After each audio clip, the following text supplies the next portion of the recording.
Welcome, my friends, to the Wholesome Music Podcast. This is the DIY podcast about DIY music. My name is Cam LJ. You're here with us at Secret Spot DTLA. We're downtown Los Angeles' co-working space for creatives. My pronouns are he, they, or she, but I'll take any pronouns that you would like to call me. My name is Augustus Watkins. I am a musician, a songwriter. I co-own an indie record label called Give Take and a music and label services company called Cocaine Opera. We also do traditional PR. And today, Cameron, we have a nice episode. We do. We're talking about microphones. We are. So we're doing our History of Recorded Music series. Episode, or part 2, is the history of microphones. So you're going to take us through kind of just how the modern microphone industry came to be. Yeah, not so much the industry, but like the technology. Yeah, the technology and the landscape. You know, we're gonna talk about like when did certain microphones really come to be? What were the companies that were present when they were? And just kind of give you a little history, little sprinkles. As we said, the purpose of this, if you didn't catch last week where we introduced this, the purpose of this isn't to replace the tutorials that are wonderful and that are out there on YouTube. It's to kind of supplement that and give you a little bit of background information. If you wish you went to music school and you want to know the ethnomusicology, you want to know the history of the music, this is for you. You know, speaking of ethnomusicology, our second segment this week is about, which was very good, Cameron, is about Princeton launching a course centering women as architects of hip hop. That's fire. A little bit of hip hop in education. So we kind of talked about like hip hop and education, like you said. We talked kind of a little bit about like some of the history of the first colleges to have hip hop programs. Yeah, which colleges that do now. A little bit of Cameron's lore. A little bit of McNally Smith history. A little bit of Queen Latifah. Yeah, a little bit of Will Smith in there too. A little bit just kind of about like Ice Cube. Kind of the Ice Cube, kind of the way that the black culture vis-a-vis hip hop interacts with mainstream culture. Finally, we got a news roundup, some updates on the Wasserman situation. That's right. Some updates about Spotify's AI derivatives. Decline of Wasserman. Spotify's AI derivative situation. UMG and Downtown, that acquisition finally has gone through. And finally, we have some news. I've been waiting for this about what Sony's doing with AI. That's right. Little AI update. It's because Sony has been kind of largely quiet on the public front while UMG and Warner have been making moves, making all kinds of deals with Suno Audio. Yeah, they've been kind of proactive, retroactively doing some preventative action, taking some preventative steps. We have kind of found out what Sony's been doing, what Sony's been up to. They've been cooking behind the scenes. And so we're going to dive into that. Let's do it. And then, of course, finally, we'll end with our Take It or Leave It segment, which is also about microphones. That's right. Okay, let's get into this episode. Please like and subscribe and share. Let's go!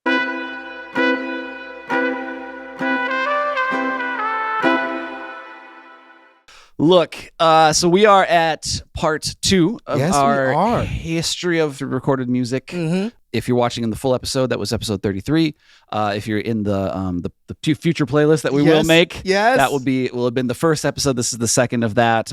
We are going to talk today about the history of microphones. This is part 2. You really can't talk about recording without talking about microphones, can you? No, you can't talk about recording and not talk about microphones. There is no recording without microphones, because microphones allow us to capture everything.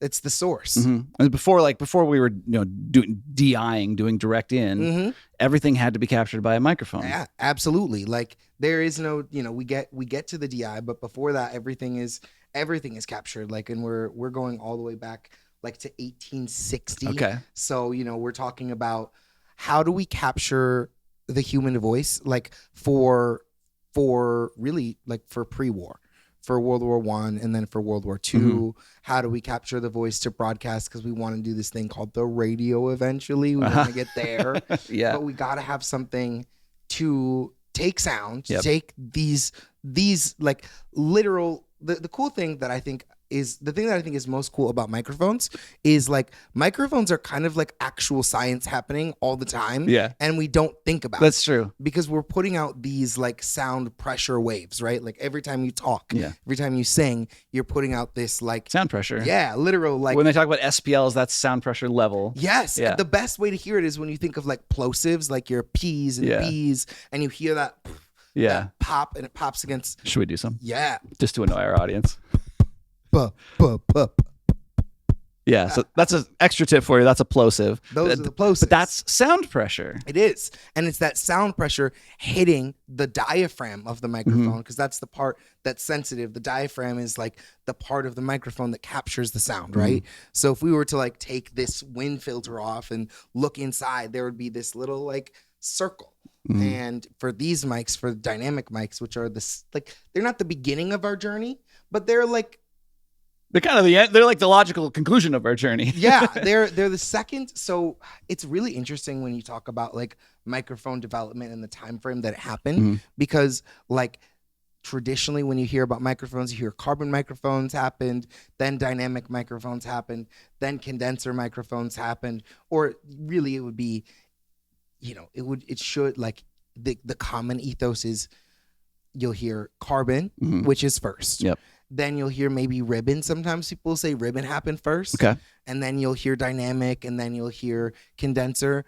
But the really crazy thing is like the carbon is first. The carbon is getting us into 1860. That's 1860. Yeah. Yeah. And so then by the time we're into like 1900, like 1900, you're starting to figure out the dynamic, like the actual moving coil dynamic microphone. That's like the Shure 58, the Shure 57, the SM7, SM7B, anything. Like it's literally really, really simple science. Yeah. There's a actual coil wrapped around a magnet and a sensor and like a little piece of metal, and that moves. And when it pushes the coil in through the magnet, it tracks the movement, and that tells you how much electricity is going in and out, how much, and they can essentially, when the sound moves the diaphragm, it pushes that coil back or into the magnet, towards the magnet. That registers how much difference it is, and that's how electricity is then transferring sound. So it's turning it into this electrical impulse, and that's traveling through your cord and into whatever you're doing, and then we're enhancing it in all these unique ways. But the crazy thing is that 1900 time period, like 1900, you're getting condensers in that time period. Neumann's first condenser is 1927. I didn't know that. Yeah, the CM7, the Neumann CM7. Yeah, that's 19. Let me give you the actual details, so I'm not just talking out my butt. Yeah, but we are talking really, really early. Yeah, exactly. Like pre-World War II. Just for your eyes, this is what it looks like. Okay. But it actually came out in there it is. Did I pass it? The 1900s and 1920s. Yes. Yeah, it came around in this time, like right around this time. Okay. It was 99. It's like 26 or 27, and I don't know why I don't have it mapped out, but it's like 26, 27 in that era. Yeah. That's the first Neumann, which is ironic because it's before the first Shure microphone. Okay. So the first Shure microphone we get in like 1930s. So like we're looking like, around like 1932-ish, and we're getting this is like if you can picture the old like radio microphones, like a big plate with like some little, it's that microphone. And when we think about the Shures we're using, the Shure SM7B, these all date all the way, these companies, they go all the way back to this era of 1930s. Other things that were coming to pass in this era, just so we have context, 1930s, 1940s gives us the first electric guitar. So we don't have like electric guitar before that. If there's guitar, it's just someone playing a guitar. So we get the Rickenbacker. If you're familiar with the Rickenbacker, that's the first electric guitar model manufactured. And obviously that's kind of, we talked about this last week when we were talking about mastering, but we talked about overdubbing happening kind of in that same time period. And while we're on this kind of track talking about ribbons and dynamics and condensers, we should really quickly clarify what is a ribbon, what is a dynamic, what is a condenser. Do you know the difference? Can you kind of tell us a little bit about the differences between like ribbons, condensers? I know them. I don't know like ribbon. Obviously there's a ribbon in there, And condenser, dynamic, you explained there's a moving coil. But then a condenser, I'm not sure what that is. So a condenser is a microphone that has it requires like 48 volts of phantom power. So you can picture like an electrostatic. You're still going to get the same thing. You're going to get a capsule, right? But your capsule is going to be different this time because it's going to be edge terminated. So there's going to be all these little holes cut in the back plate. And if you ever open up a condenser, you'll see that. You'll see like this gold plate with all these little holes in it. It's kind of perforated. And then you'll see two leads, so like a positive and a negative. Exactly. And that's telling you that 48 volts is putting this electrostatic, realistically, not magnetic, electrostatic field in front of the microphone, in front of the capsule, rather. So there's this electrostatic field provided by the 48 volts of phantom power. And when it's interrupted, then any interruption in that field is measured. And that's why when we hear those condensers, they seem so much more like sensitive. They hear way more. They have that known for that bright, beautiful high end, for that, like sometimes too brittle, sometimes a little too much. But that is the characteristic of like the precision you're getting with the electrostatic vibe. Okay, so what I was gonna say when you first asked me, like how I always remember these is like the condenser mics are your room mics. That's like by and large, like if you like recording 101, if you want to like capture the sound of a room, you're gonna start with a condenser. You could use a condenser or a ribbon. Yeah, I really like rooms with ribbons just because you're gonna get, and we don't have a ton of time to deep dive into this. Yeah, we won't do this. But like much. Ribbons generally have a figure of 8 polar pattern, which means they're going to pick up from the front and the back and reject from the sides. So they're going to pick up from this side and from this side, but not from here. And so condensers are generally, they can either be multi-pattern, so you can set them to whatever you want them to be. They could be omnidirectional, they could be figure of 8, they could be cardioid, they could be hypercardioid, whatever. You could do whatever you want with them, which makes them very versatile. But ribbons are by nature always figure of 8. And why does that matter for miking the room? Because you want to hear all of the room. Stereo. You want to hear everything around it. You don't really, you definitely wouldn't put a dynamic for your room mic because you're just hearing what's right in front of it. It's not going to be as sensitive. We're talking about those condensers being significantly more sensitive. Yeah. The ribbons being warmer and more robust. Just also maybe more natural sounding when you hear like people talk about ribbons. Ribbons are also like more natural because there's this much larger capsule, right? It's not a capsule, it's a ribbon. And instead of thinking of like a 1 inch, maybe 1 inch size capsule, like that's what's in here. Exactly. You're getting 3 inches, maybe 2.5 inches, 3 inches of ribbon, giving you way I'll show more. You 3 inches. Yeah. Oh, show me. But yeah, you get that. You get way more surface area. And then dynamic mics, of course, is the last one because those are like I always think of those as like if you want to point directly at something, like we have these pointed directly at our mouths stage. For a reason. If you're just you want to stick it right up next to an amp.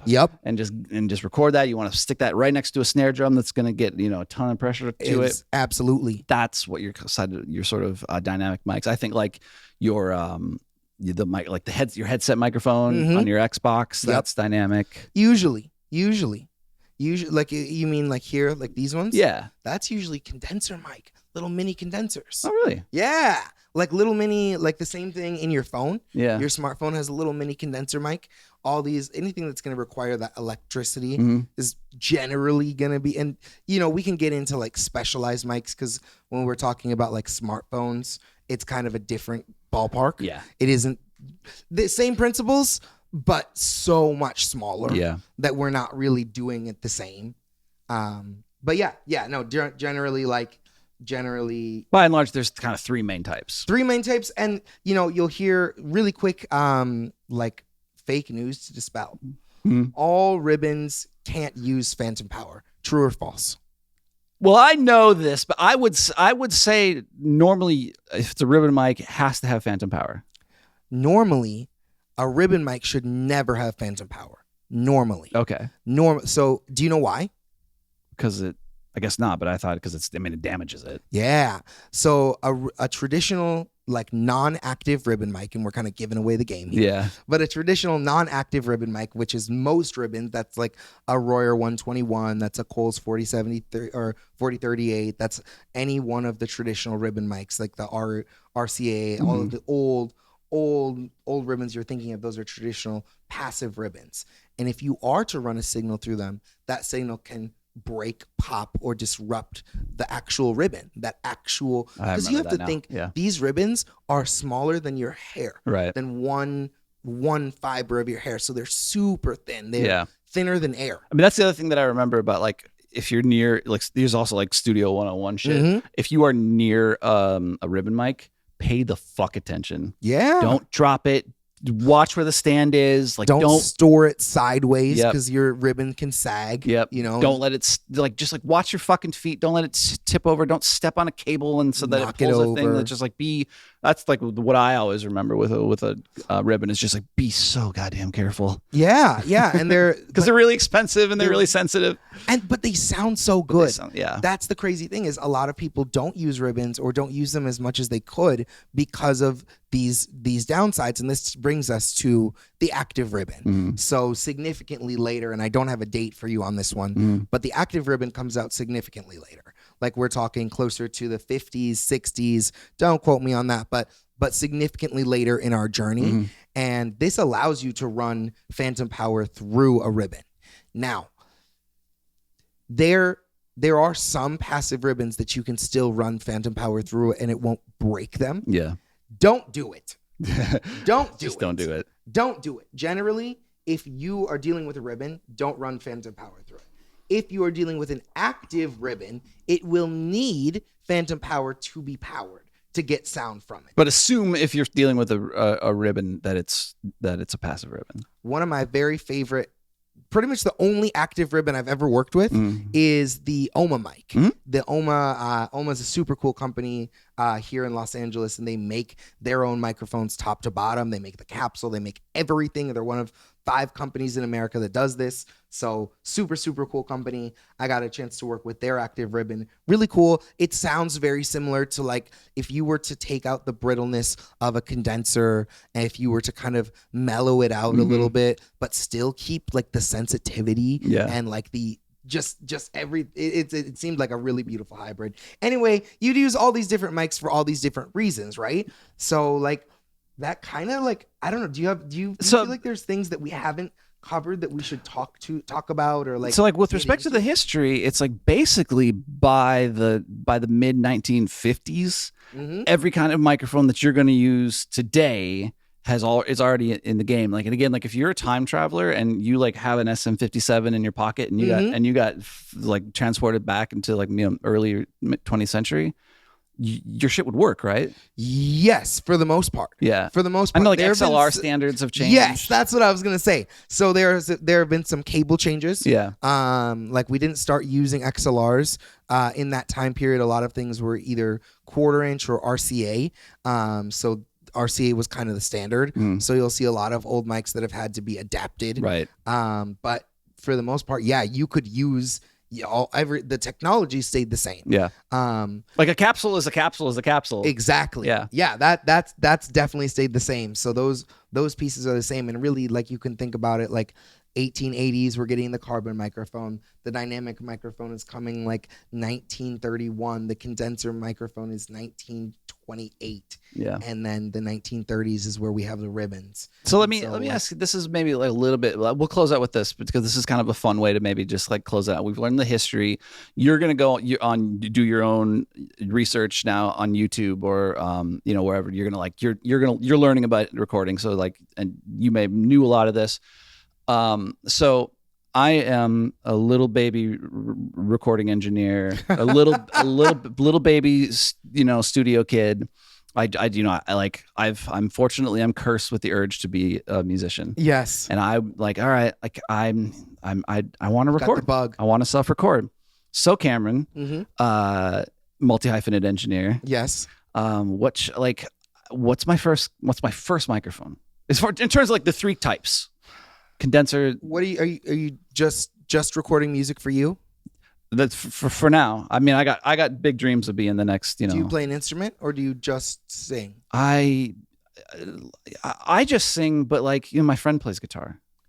I'm gonna say get like, and this is such a subjective response. Yeah, but I'm gonna say get like a AKG 214. Oh, okay. Get, or like a lot of people start with the AKG Perception, but I think if you're looking at a Perception, you might as well it's the same price as a 214, and the 214 you're getting the same capsule as the Legacy 414s, so you might as well start with a microphone you can grow with. So tell us, is that a condenser or a ribbon? That's a condenser. That's a condenser microphone. And the AKG is such a cool company, and they also have a place in this history of microphones. Yeah. They're another one of our legacy companies that has been around for a long time. And the 414 came out. I can't tell you. Let me give me 1 second. Okay, I have a different answer for this, by the way. Yes. So you look that up. I'll fill some time while you look that up. Yes. So your first answer though is you think your first mic should be a condenser. I do. Okay. I mean, I think a lot of people say a very common answer is a SM58. I would say, very common. So that's, I actually would say like my first answer for your first microphone is actually an SM57. Yeah. Yeah, because they're essentially an SM58. Yep. It's gonna do your vocals fine, but you can also point it at your guitar amp or your friend's drums. Mm-hmm. You can stand 3 feet away and like point it at your drums and like get something. Yes. Like and because you're a baby engineer, you're a baby musician, and you're probably working in your bedroom and your car and your shitty situations. It's gonna reject a lot of room noise and just like and like obviously this is like your 101. Like those are like the first 2 microphones you should get. Is like a decent condenser, decent cheap condenser, and a decent cheap the cool dynamic thing that you said about the 58 and the 57 is if you buy an SM58, you can take the capsule off, right? Yeah. You can take the wind filter off, and now you have a 57. Is that true? I always heard that. That is true. Okay. That is actually true. So like if you take off the windscreen, you just screw it off and put it up right again, you're going to get the same response. That's a 57. It's not going to sound like a beta 57 like the one with the blue stripe, because they have a little bit of an EQ boost. Yep. But if you are going A to B, that's it right there. So I would say cheap hack, buy 158, take it off. Okay. And the reason I think it makes sense to buy the 58 is because then at least you have the wind filter, which is nice to have. Exactly. So I have some responses to that, but that's a little bit getting into the weeds. Yes. So I think that's a really nice place to put it. If you are watching the full episode, please stick around, because at the end we always do this segment called Take It or Leave It. Yes, we do. It's my week this week. Ooh. And I have a little bonus Take It or Leave It advice that actually involves the SM58. Ooh, okay. So we're going to get into that if you're watching the full episode. If you're watching just the segment on YouTube, go ahead and check out the full episode. It's episode 34. AKG was founded in 1941 with the AKG 414, the microphone we were talking about, coming out later in like in the early 1970s. So a lot of World War II technology. Damn right. Hell yeah.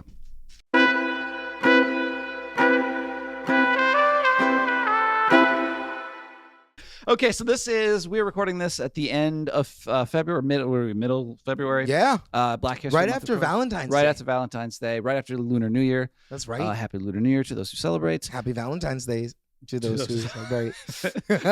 Or those who don't. Yeah. Fuck you to those who celebrate Valentine's Day. You heard it here. If you had a bad day, I hope it get worse. But as a part of, if you've been following the Instagram account, which we run, I've been posting a lot of Black History Month content. Yes. And I kind of wanted to just do a little something for Black History. A little something. And so this is actually from the source. Princeton launches spring 2026 course centering women as architects of hip hop. Wow. So this is cool. Princeton University is expanding its hip hop studies offerings with a new spring 2026 course that reframes the culture through the contributions of women. Titled, and this is good, Miseducation, the Women of Hip Hop. The class positions women not only as side figures in the genre story, but as central architects of its sound, politics, and intellectual foundation. The course will be taught by a multidisciplinary team. Students, students will study hip hop through a gendered and interdisciplinary framework, following its development through the women artists, organizers, and thinkers. Early trailblazers like MC Shay Rock, Roxanne Shante, Queen Latifah, who I just fucking love, Sister Soulja, Lauryn Hill, Lil Kim, Cardi B, and on and on. Beyond analysis, students will engage in preservation practices, which includes archiving, oral history, performance-based research, and podcasting. So we got some competition. Yeah. I don't like to hear that. Princeton kids jumping in. They might be like, a little bit less wholesome. You know what's going to happen is these Princeton motherfuckers, they're going to start a podcast, and we're still going to be music's smallest podcast. Yeah, absolutely. Guest speakers will join the class, and it reflects the university's growing commitment to interdisciplinary public-facing arts education, and is a kind of a, as far as I know, as far as I can tell, it's there are hip hop studies classes and certificates and courses out there. We'll get into that. Mm-hmm. But as far as I can tell, this is the first of its kind that specifically is at the intersection of gender and hip hop. That's cool. I think it. I don't really think of Princeton as like a music school. No, I do know they have. I think Princeton and Yale and Harvard both have like music schools. Yeah. In the same way that like you could go to USC, but you could also go to Thornton, which is the USC's music department. Yeah. So I think that they have like separate music departments. And this is really interesting. I think it's cool to see, we were talking about this a little bit before the pod about like hip hop in education and the struggles that's faced. Yeah. I think it's been a hard road for hip hop to be legitimized as something that you could go study, something that you could like go get a degree. Yep. And like, I think it's really cool to see like this women's program in particular. Yeah. Like women in hip hop is such a specific area, and it's also an area that highlights Black women, right? Which is like something. Let's go. Absolutely. And I think there are so many Black women who've informed hip hop culture today. Not just like the women we think of, like Nicki Minaj or like Cardi B, like you mentioned, but like people like Missy Elliott and so many people who came before and really like put together the industry that we're living in, put together the visual, like even when you think of like someone like Destiny's Child, like those early eras, I think really helped get us to where we are now. Yeah. Yeah. The Queen Latifahs of the world. Yeah.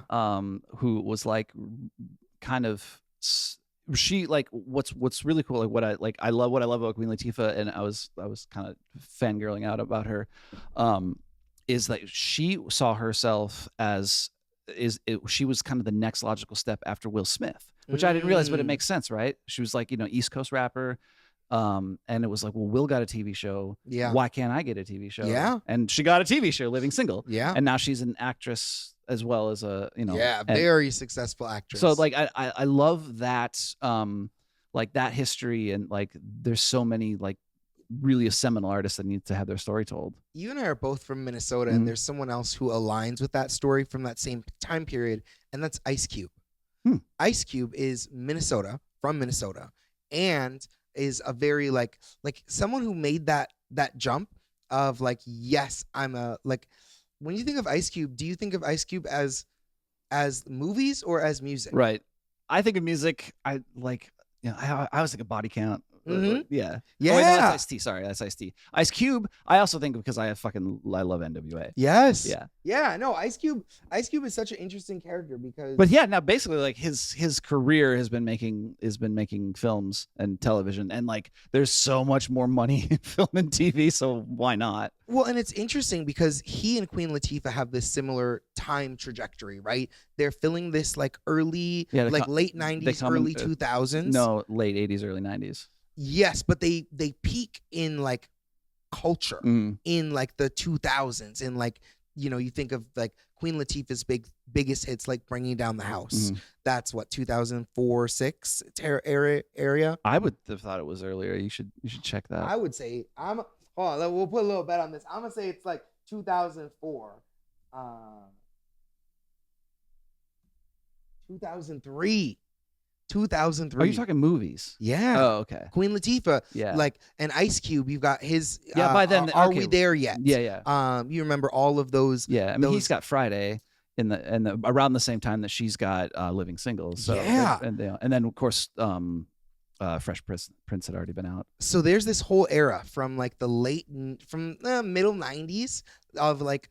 And I think there's also a crossover. I know Will Smith too. While we're at it, yeah, absolutely. But there's a crossover to comedy here. Yep. Because there's this era in like the mid 90s, early 2000s when it's you want to be a musician, an actor, or a comedian. Yep. What you do is get a TV show. Yep. You need to go to Los Angeles. You need to go be in it. Yep. And then you need to go get an audition for your own TV show, and then you will have made it. Yep. And these are artists. These, like, particularly, I think it's most valuable for us to talk about these Black successes, like specifically Ice Cube and specifically Queen Latifah, who did have this track, and it did, and Will Smith, of course, who had this track, and it worked for them.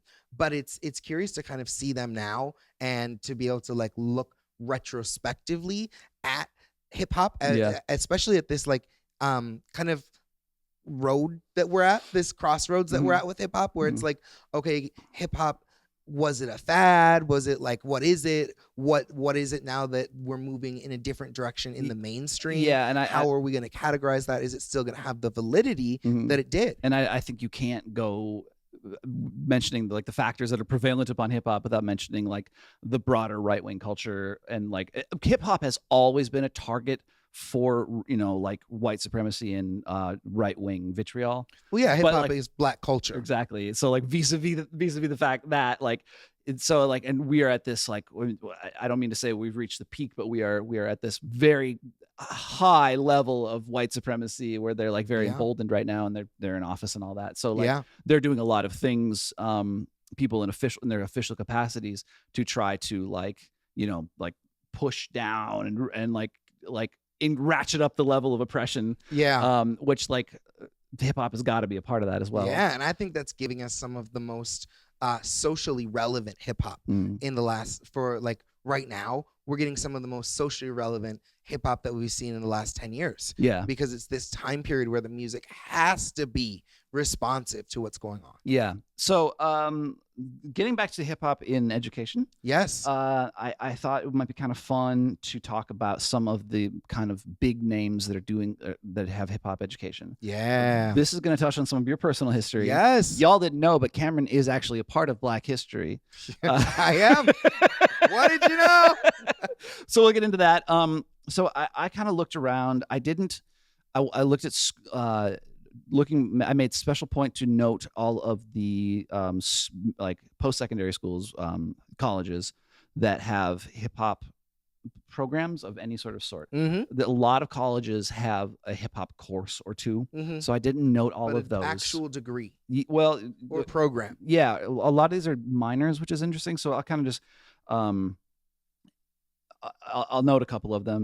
There's a couple like HBCUs. North Carolina Central University offers a history hip hop concentration. So if you're a history major, you can get a history in hip hop concentration. Yeah, a concentration in hip hop. Howard University has a hip hop studies minor. And so those are the kind of the two HBCUs that show up. SUNY, which is the State University of New York, offers a hip hop minor. This is one that blew my mind. The University of Colorado Boulder offers a certificate in hip hop studies. Not that surprised, because Boulder, Seattle, Minneapolis, kind of all in the same family. Yeah. And like very music oriented city. There's a whole like Midwest like hip hop thing going on out in Boulder. Boulder has like a whole music scene there too. Yeah, there's like an established scene there. Yep. Yeah, I know Boulder's. I used to go out there and play. Boulder's legit. Johns Hopkins Peabody. So this is kind of one of those ones where it's like, there's like, it's not their main thing, but they offer actually a Bachelor of Music in Hip Hop. That's cool. Which is cool. That's really cool. Columbia College in Chicago has a hip hop studies minor. Yes. University of Arizona, interestingly enough, has the Africana studies minor in hip hop cultures. So I guess Africana, you could get a Africana. Here's another one that was kind of surprising, but not too surprising. UW-Madison. Yep. Offers this called First Wave, which is they call it the first university program in the country centered on urban arts, spoken word, and hip hop culture. Tiffin, which is in Ohio, has a pro music performance degree where you can focus on beat making, turntablism, and emceeing. I don't know anything about Tiffin, but I know UW River Falls and UW-Madison both have pretty active music scenes. Yeah. And then, of course, Berkeley offers several hip hop classes. Yes. And then a couple of the classes, the prominent schools that sort of famously offer hip hop classes: Harvard, Penn State, USC, UCLA, Stanford, Rice, Duke, Princeton, and NYU, and I think CUNY as well. So there's hip hop around there. The one that isn't on the list, but has a historical significance, is something McNally Smith College of Music. Yeah, which is That's where I went. That's your alma mater, one of them. Yes, one of the many music schools that I attended. That is now defunct, now closed. Yeah, but they actually had the first hip hop program back in 2009. Yeah, really, really early, super, super cool, and a lot of the like programming from that is now the programming that lives at Berkeley. Okay. So a lot of the teachers who were then let go when the school closed spontaneously went and taught at Berkeley and brought that program that had been built out at McNally Smith and brought it to Berkeley. And then like people like Toki Wright, all of these like incredible instructors really like fleshed this program out and brought it to what it is today. What I noticed just in doing oh my goodness, I lost my bookmark. What I noticed in looking over the research is that a lot of these schools have like that, where it's like they'll bring in somebody prominent and who like they'll either be like they'll give them a position for a couple of years to like help them get the program up. Yeah, there'll be like a guest lecturer that comes along to like, because one of the things that once I grow up, maybe I'll do that. I could see that for you. Yeah. I do see this like hip hop kind of by its very nature resists and rejects like traditional pedagogies. I mean, that's like the whole point of hip hop, right? Like one of them is to like, to reject mainstream culture, to like tell a story that isn't reflected in the mainstream. Yeah. To tell your truth. Yeah. And so that's, I think, you can kind of point to that as part of the reason why mainstream culture has had difficulty in accepting,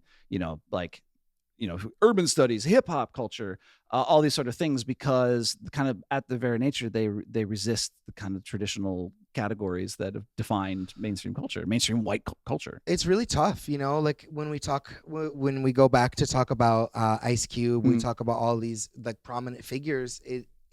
It just didn't get the respect. I think for a long time, hip hop wasn't, you go back to like hip hop's origins, you go back to like spoken word, you go back to like b-boys, and you go back to like all this, like this entire culture that was curated. It was always kind of like a counterculture, right? This isn't the mainstream culture, at least not until we're moving into like the mid 2010s, and then maybe hip hop can be talked about as like a mainstream culture. But now we're seeing the backlash, so we're living the backlash to exactly that. And like, I think one thing that we have to talk about when we talk about hip hop and Black culture and about education is hip hop fetishization and the fetishization of Black culture. So like, look, like we are able to accept these artists who are like maybe more street artists, and this was especially common in the time period between like the year 2000 and like 2010. This is super common. Like, oh, I love seeing this. Like, this is basically the Obama years. Yeah, or like before that too. Like we're talking like like right around George W. Bush. Yeah. And then into that 2008 era. But like all of that time period in between too, just of the messiness and people kind of like taking advantage of hip hop. I think there was like a fetishization of being like, oh, I want Black music.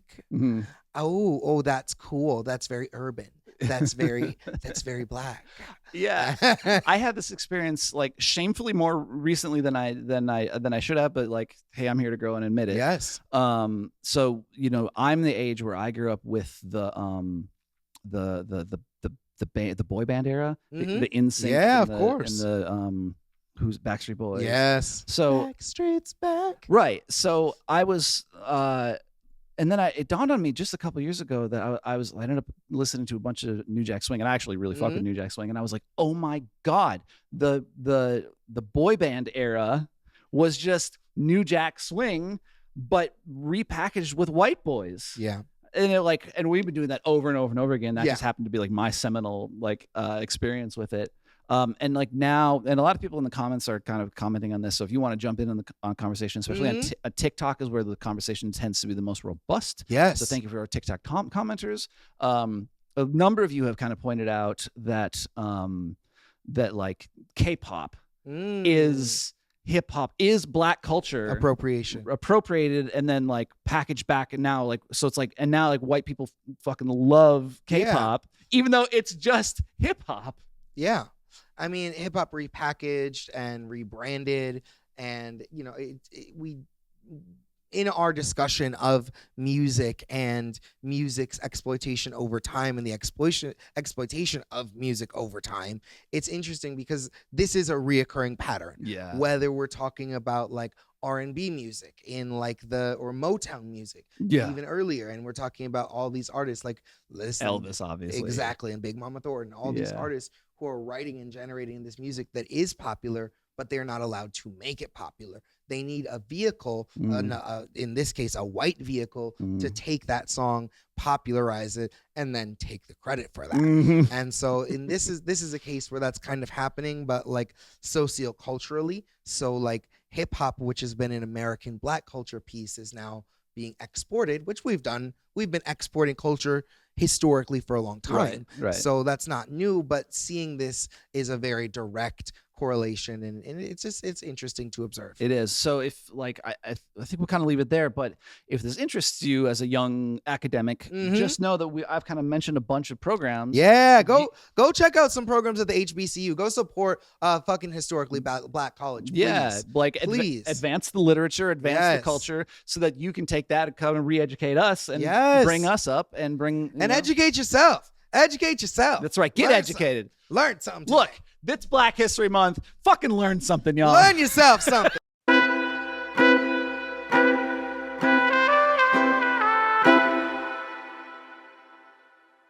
So, let's get into that. That's just a little sneak peek into our lives here. A little dive behind the curtain. I'm just like I am just like trying to stay fly for y'all. Like that's we got to do something. We got to do a little drip. Little drip. Yes. Like just so. Quick news roundup. First of all, last week we talked about Casey Wasserman being in the Epstein files. The demise of Casey. Of course, Wasserman. was the R.I.P. Casey Wasserman. He's gonna like all these fuckers. He's gonna fail up and do fine. Oh yeah. I heard a great quote about this. All of the people who are retiring. all the people who've used their exposure to Jeffrey Epstein to be like, you know what? I am 75, so if you guys would like it, I'll just take my golden parachute now. Yeah. So of course, there's no like so far anybody in the Epstein files has largely evaded any consequences except for the one woman. It's so ironic because other places people are facing consequences. Yeah, right. But here we're just like, well, hey, look, well, you were. It doesn't say what you did. A cabal of pedophiles that did you even know he was a pedophile? Systematically trying to destroy America, including the Me Too movement. But who cares about that? Because they're billionaires. You weren't trying to do that. You were just. It was more. You were just on the plane. So Casey Wasserman, who like by all accounts probably was just on the plane. There's no like I wanted like. There's a lot of creepy motherfuckers, and I'm not saying that Casey Wasserman isn't creepy, but like while we're talking about it, like I'm not defending him, but I do kind of want to just be clear. Are you caping for Casey Wasserman right now? I just want to be clear.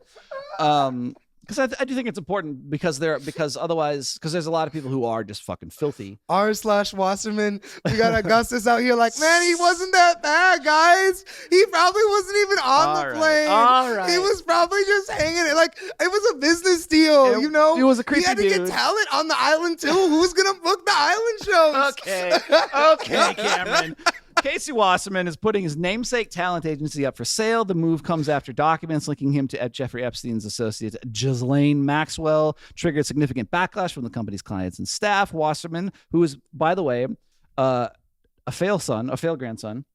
I didn't know this. He's the grandson of entertainment mogul Lou Wasserman. So that building you were talking about might not be his name. It might be his granddaddy's name. Here in LA. He built the Wasserman Agency into one of Hollywood's largest sports marketing and talent management firms. He released a memo that said that he has become, quote, become a distraction, end quote, and would hand over control to another longtime executive. He's still the chair of the 2028 Los Angeles Olympics. Wasserman has not been accused of any illegal activity in connection with Epstein documents. A top Hollywood dealmaker told Variety, quote, he hasn't violated any law that we know of, but when you couple this with the scandal from a couple of years ago, you see a pattern of behavior.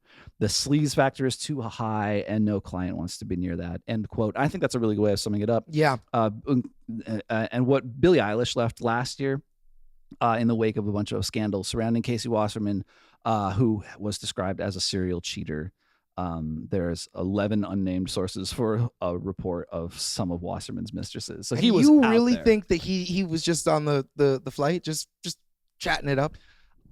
I don't know what I think. I'm just following what there's. You're telling me this man was like, hold on, honey, I'll be right. I'm coming home right now, baby. I'm on my way. Hold on, Jess. Hold on. You got another? Just open the rosé. Oh no, baby. You know what? Yeah. The flight's getting delayed. Tell Bill Gates to wait. I'm gonna be there in a second. Yeah, he was hanging out with Bill Clinton, who doesn't have the cleanest reputation. No. And that's what I'm saying. I don't think Casey Wasserman has a clean reputation. I'm not here to defend him. I just like the facts of the facts. And the reason why I do think it's worth, I have no, I think. Got no bones either way. I do. I think there's a lot of problems with these guys, and the Epstein class, the billionaire class, their secrets need to come out and they need to be fucking dealt with. Yeah. No question there. I just think because there are so many fucking truly filthy people, Elon's out there girls for the win, you fucking creep. There's enough fucking weirdos out there that the evidence is very substantial that they're in there. And so just to just so that justice is truly taken care of, I think it's important that to the best of our ability, we're accurate out here. But that doesn't mean that I have any fucking love or respect for any of these fucking creeps. To be totally fair, I have no inside knowledge here. We don't know what Casey Wasserman did not do. Right. We don't know, but just from the vibes, the alleged vibes. Yeah, seems like there was something. No, we don't know what it is. Right. I can't tell you what. Well, we do know he was a serial cheater. Maybe here, maybe it's this. Maybe they brought the girls onto the plane just for him. So he didn't have to go to the island, that special Wasserman treatment. Yeah. Casey Wasserman getting the special Wasserman treatment. You heard it here first, folks. Moving on. Once again, we'll just want to give Cameron his flowers. Spotify eyes AI derivatives as a new revenue stream for artists. Says its tech to let fans make remixes and covers is ready by Murray Stossman for Music Business Worldwide. I want to touch on this just really quickly. The article's long. Spotify wants to enable listeners to interact with their favorite artist music through AI, and the technology to do so is already built. The barrier is licensing. Last episode, we touched, or was it 2 episodes? Recently, we touched on this about how there's the dividing line happening between Suno and Udio. Yeah, with downloads, non-downloads. Yeah, the walled garden approach. And the one thing that I think I didn't articulate, and listening back and doing the clipping, I wanted to maybe touch on. First of all, once again, you called it, they're looking to make AI derivatives so that you can work on your favorite piece of content, but how you envision it. So. The thing that I think wasn't, I wanted to kind of clarify that I'm seeing here too is, okay, so the Suno world, which is the open walled garden, just come make a song and share it, and release it and pretend you're actually an artist. That is one side of the world. And the Udio world, and we were like, well, where are they going to put this shit? Yeah. I think that Spotify is making it really clear, and it was we kind of didn't mention it, but it became obvious to me after the fact as I was listening back, is that it's not going to live on some specific platform. It's going to live on Spotify. It's going to live on the platforms maybe that the artists themselves kind of have. So like you might get like a like a BTS pass, right? And like on there might be like a QR code that gives you access to a website where then it gives you those stems, and it would be Udio powered. But you're not. I think what's going to happen is you're not going to go to udio.com and like do this. It's going to happen on Spotify. It's going to happen on SoundCloud, or it might be happening on the artist's individual platform. You know who did this first? Kanye West and this fucking stem player. Oh, this is the stem player. Stem player. Yeah, this is, hey, here's all the pieces of my song. Put it together how you like. Yeah.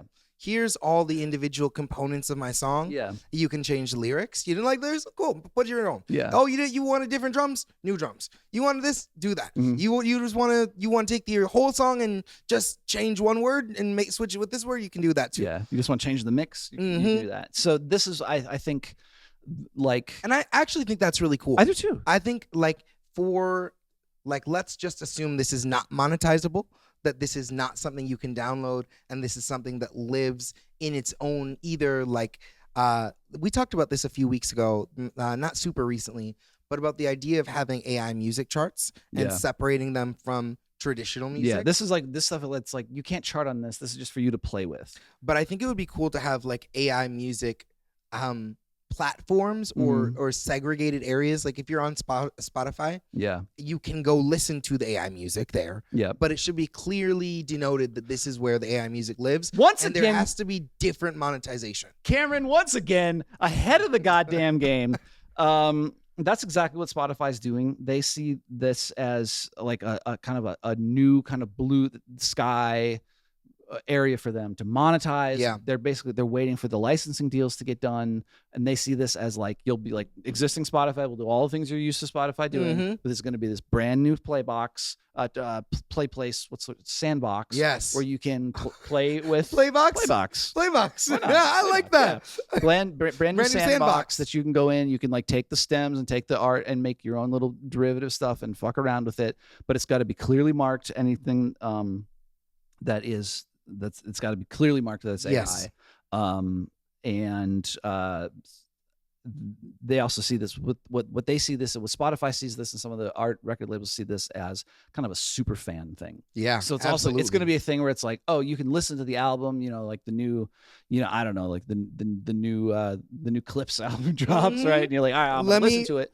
But if I'm a big fan, I'm going to pay extra and I'm going to get the AI. I'm gonna have him sing my name in the verse. I'm gonna get the like access to this thing, and then I'll, through Spotify or through some other platform or set of platform, number of platforms, I'm gonna have access to like doing AI remixes and stuff. My question is this gonna end up feeling more like Vine, where everything feels limited to that platform?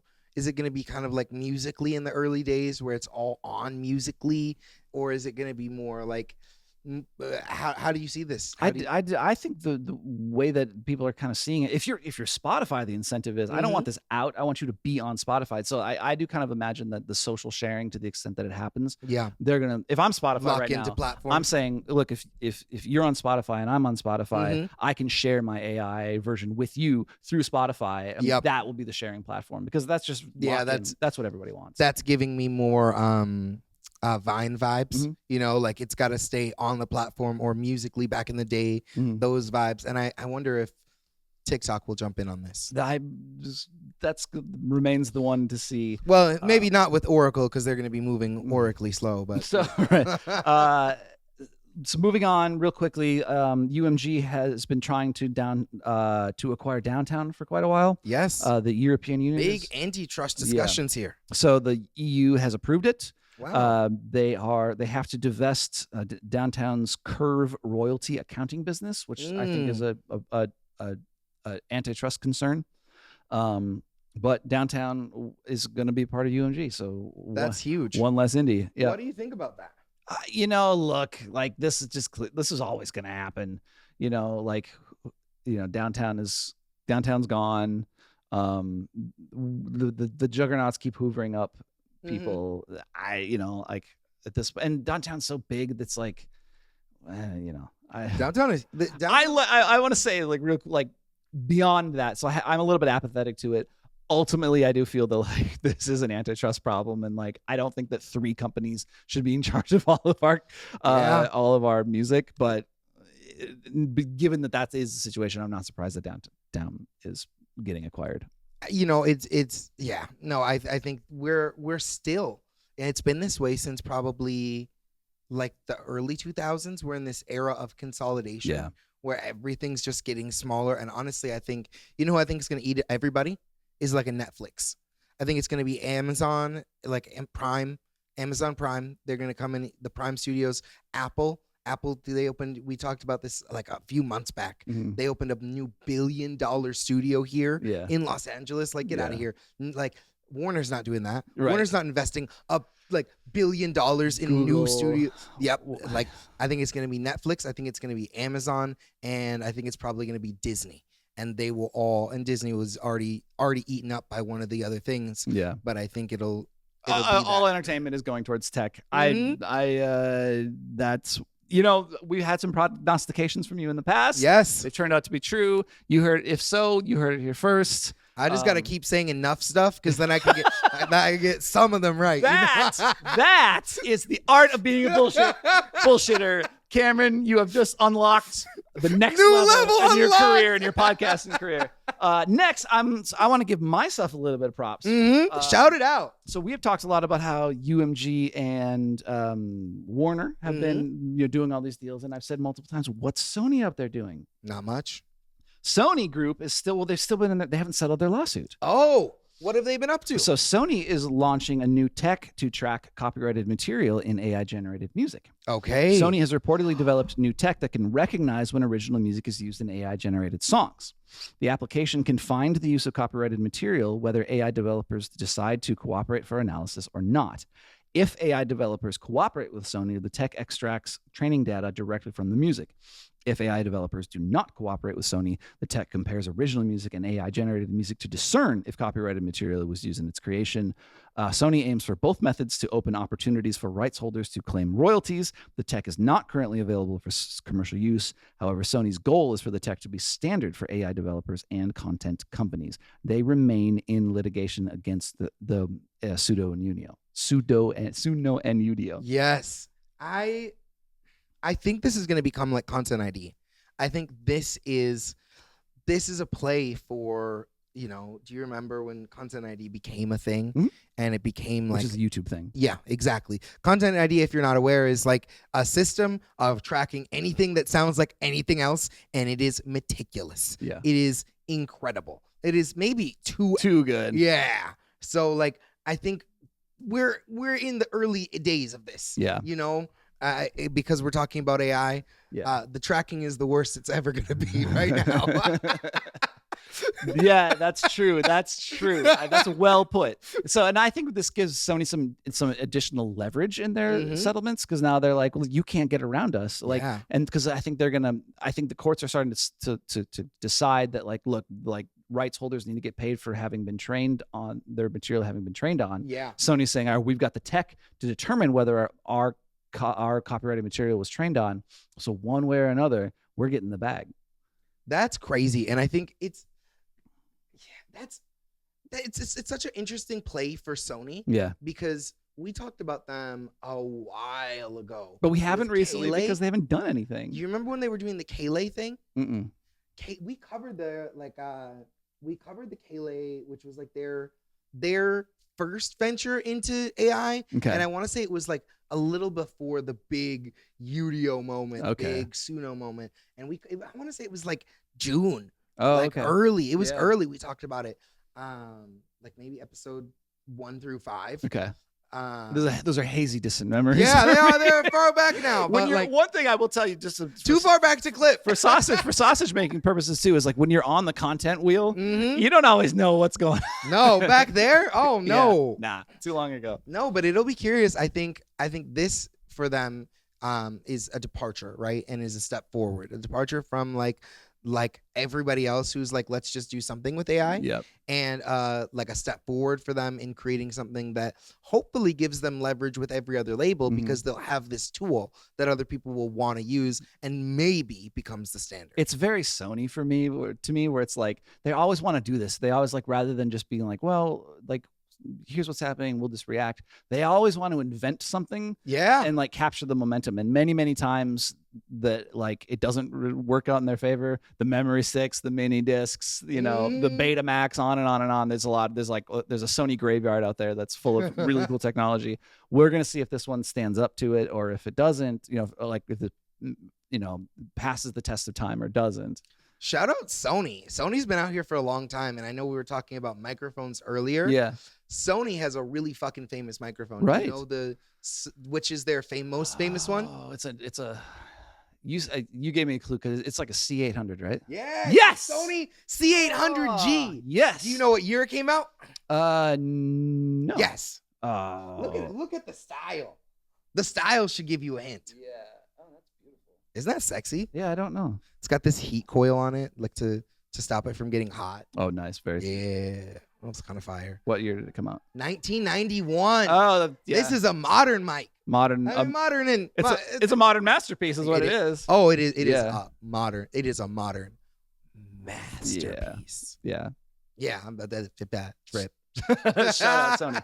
So that's your news roundup. Stick around. We've got more for you. A microphone related. Take it or leave it. That's right. We're gonna be right back.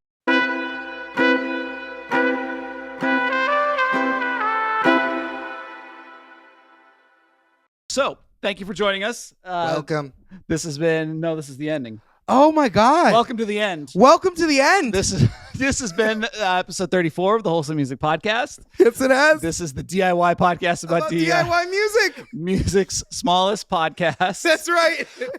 Even on music's biggest night. No matter what, we retain the title. If you can find us a smaller podcast than this that's about music, we want to meet them. Yeah. Yeah, we'll collaborate. Yeah, for sure. We're cool like that. Yeah, our powers combined. So if before I leave you with our take it or leave it advice for this week, we want to thank you for joining us. Follow us on Instagram and TikTok. You can send us a text right now through our platform. Oh, you got the text link? Yeah, through our podcast. Oh, that's hot. So if you're listening on podcast, there's a text link. You can get a hold of us that way. Text me, right? What's funny is people can't see your face for the people who should be texting you, because that's for the video, that's for the audio only people. But if you're listening, you can now go back and rewatch the whole thing and have a new experience. All I want you to do in the meantime is to like, subscribe, and share. If you got you're a musician, you know musicians, you know people who are going to like benefit from this content. So please share it with them to help us to grow. Yes. Because we love doing this. This is really fun. That's a vibe. I want to talk about our take it or leave it advice. Oh my God. So every week we close out with a take it or leave it, which is just a tiny little piece of advice that we want to leave you with, which you are free to take or leave. That's right. We switch off every single week. This week is mine, which is fortunate because, of course, the first segment we did was our segment on the history of microphones. Yes. And I've had this mastering. History of the first segment we did today. Yes. I was like, no. At the beginning, first segment that we did. We're both right. I just was a little ambiguous in how I said that. No, I'm more right. And so for the video people here, you see me holding this microphone because I've been saving this little bit of take it or leave it advice. So I'm holding in my hand a Shure SM58. This is a classic microphone. Yes. This is the first the first dynamic you should buy according to Cameron. Holding it in my hand here because I want to talk to you all about microphone technique. Yes. How to hold this. There's a 90% chance when you play a gig that this microphone is going to be the microphone that you're given. Whether you are, no matter the genre you're in, no matter like the size of the venue, there's a really strong chance that this is the mic you're gonna be given. There's a really strong chance that, or this is the mic that you have if you're gonna choose to bring your own mic to it. So for the audio only audience, I'll try my best to describe this.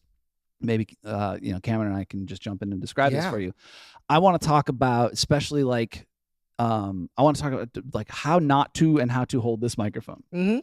So you'll see a lot of people what we call cupping the microphone, right? And so for the visual audience, what do you think that's like? What do you think cupping the mic is like? What is that? What's the vibe for that? I don't know, Cameron. It kind of maybe it sounds like this. I can't really like describe the vibe of cupping the mic. No, it makes me look really cool.